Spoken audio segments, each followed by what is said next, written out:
Atheists are champions of science and reason who have carefully and honestly examined the evidence for God's existence and found this evidence sorely lacking. And now that they've thoroughly debunked belief in God, they demonstrate their sober rationality by spending every waking moment on social media posting, "Sky Daddy, Sky Daddy, Sky Daddy, Sky Daddy, Sky Daddy." But don't let these endless cries of "Sky Daddy, Sky Daddy, Sky Daddy, Sky Daddy, Sky Daddy" make you think that these intellectual powerhouses have simply been programmed by manipulators using cult tactics. No. These brainiacs are as meticulously rational as a cosmologist riding the calculus coaster at Logic Land on Trekkie's Get-In Free Day. At least, that's what they keep telling me. Sadly, I'm not a super smart atheist anymore, so when I try to figure out what's going on, all I see is a handful of academics who will reject any evidence for God, no matter what it is, conditioning a young generation to reject any evidence for God, no matter what it is, while making this young generation think that they're just going where the evidence points. To me, bonehead that I am, it looks like cult tactics. Hey, kid, do you want to be special? Do you want to be part of the smart group? Do you want to feel like you're better than everyone else? Jeepers, that would be swell! Well then, join us, and you'll be part of the smart group. You'll be special. Golly, is there anything I need to do? Just one thing. You have to spend all day, every day on social media posting "Sky Daddy, Sky Daddy, Sky Daddy, Sky Daddy, Sky Daddy." Richard Dawkins was once asked, if God did exist, what sort of evidence could God give you that would convince you that he exists? Dawkins couldn't think of anything. He said that if God audibly spoke to him, he would dismiss it and conclude that he's hallucinating. He said that even if God wrote a message to him in the stars, he still wouldn't believe in God, because the message in the stars could have been put there by powerful aliens trying to trick him. Peter Boghossian, the atheist philosopher who was interviewing him, agreed completely. And they're not alone. Let's hear from the great Oxford chemist Peter Atkins, who, like Richard Dawkins before him, was asked about the sort of evidence that could potentially prove him wrong. Here's the charge against him. I think at one level, some people might accuse you of being so committed to atheism that you'd never be willing to countenance any evidence that might lend support to a creator behind the universe. And now the question. I'm just interested, what sort of evidence could science or the physical universe present to you that would make you think, actually, that is evidence that there's a mind behind this? I find that a very difficult question. Shouldn't be too difficult. If I were looking in the Bible for evidence, heaven forbid, I would expect to see maybe increase in entropy is equal to Q reversible divided by temperature. So, amazing scientific insights in the Bible. That would convince you? If there was literally an equation in the Bible, equation like in that. the Bible, rather than all this wishy-washy, Okay. Elastic writing that it pervades. Right. An equation? That would do it? So if there was something like that they discovered in the Bible, then I'd think it was you'd probably a that- forgery. that- anyway. Well, exactly. The problem is, would it actually make you? Oh, you'd explain it away? Interesting. But what if you saw a message written in the stars? No. I mean, is there anything from, is I there think- any kind of evidence in the universe that could make, I mean, if the stars lined up to spell, Peter, please believe in me, it's about time. Would that I convince put you? it down to madness. So, if you saw a message written in the stars, you would explain it away, just like Richard Dawkins and Peter Boghossian. Sounds like, Peter, that there's no evidence that will persuade you away from atheism. Well, to be honest, I think that's probably the case. At least he's honest.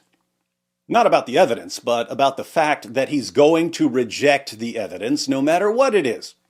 In that sense, Wow. do you even have an evidence-based view if you're actually committed to atheism a priori? No. Well, I'm predicting that there will be no such evidence. That's not quite the same thing as being committed to it a priori. I can't. But you've said there's envisage- no evidence that would persuade you otherwise. I think it's much more likely that I would have gone mad than such evidence would have been provided.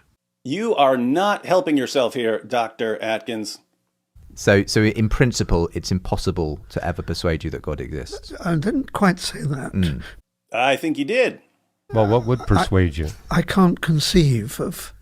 I suppose even if I died and was confronted with, St. Peter saying, "Welcome to heaven," I'd probably think I was dreaming. So, even if you died and you were welcomed into heaven by St. Peter, you still wouldn't believe.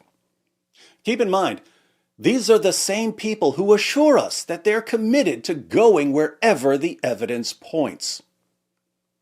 If I didn't know better, which I don't, I might think that what they're really committed to is rejecting evidence that points in a direction they don't like. How very scientific of them. So, those were a few clips from a discussion between Peter Atkins and Hugh Ross. During a different discussion, this time with John Lennox, people were texting in questions, and Dr. Atkins was asked if there's any evidence that could convince him that he's wrong. What new evidence would be sufficient to lead the speakers to adopt the opposite view? So if I perhaps ask that first of you, Peter, Yeah. is there any kind of evidence that John could bring to bear that would actually make you change your mind and think actually maybe there is a God? I'll give everyone 5 seconds to make your predictions. I think that's very interesting. I have asked myself that question previously. Is there any evidence that would flip me into the belief camp and so on? And I simply can't think of any. Shocker. I think if I tell myself that if I agreed with some evidence, then it showed that I'd simply gone mad. If he ever agreed that any evidence supported theism, he would think that he'd gone insane. So it's a serious question, but I don't think there can be any evidence. Are you saying your I mean, position is unfalsifiable in that sense? Yes. Again, at least he's honest about rejecting any evidence that he disagrees with. Even if I was standing, at the foot of a cross and saw the resurrection before my very eyes, I would put it down to hallucination. Even if he saw Jesus rise from the dead, he would explain away what he saw. He would say, I must be hallucinating. Seeing a person rise from the dead wouldn't convince him.